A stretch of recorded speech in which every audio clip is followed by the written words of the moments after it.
Hi, this is Amber from California Notre Dame High School, Belmont. Today I'm going to talk about animals' adaptations. First, let's go to see our friends who live in North Pole. In order to adapt to the cold climate, they have such important characteristics, such as huge and round body, short arms and legs, small ears, long nose, and white and thick fur. Oh, look, here comes another kind of bear who live near the equator.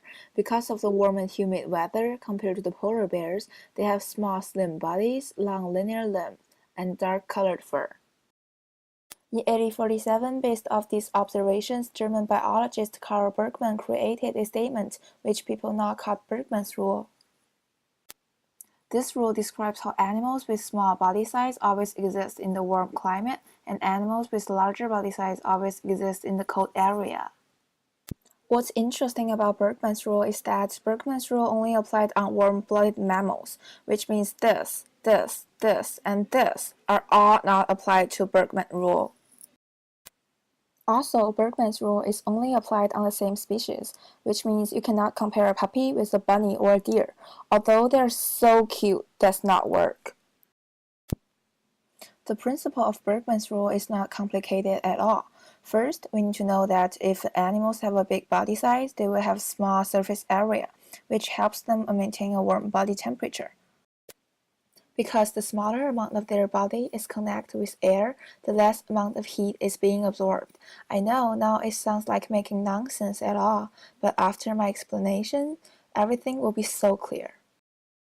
Oh, look, we have a cube, which has a side measurement of 2.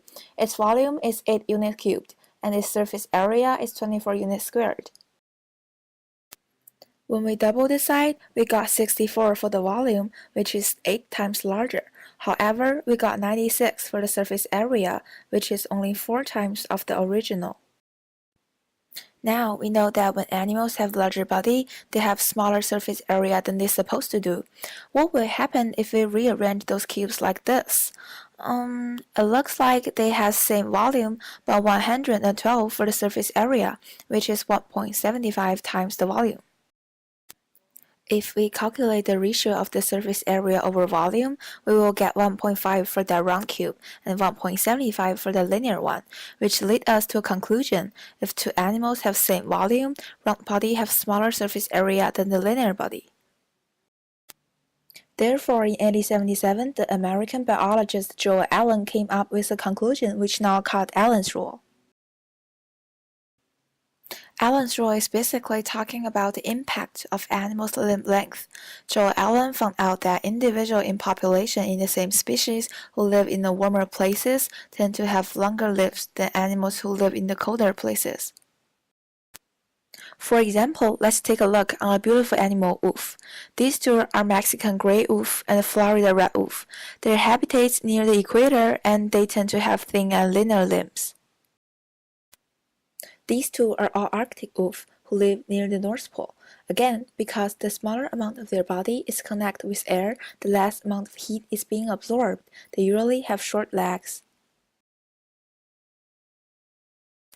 Finally, as a summary, animals live near equator tend to have small body and long linear limbs. On the contrary, animals live near poles tend to have big round body and short limbs.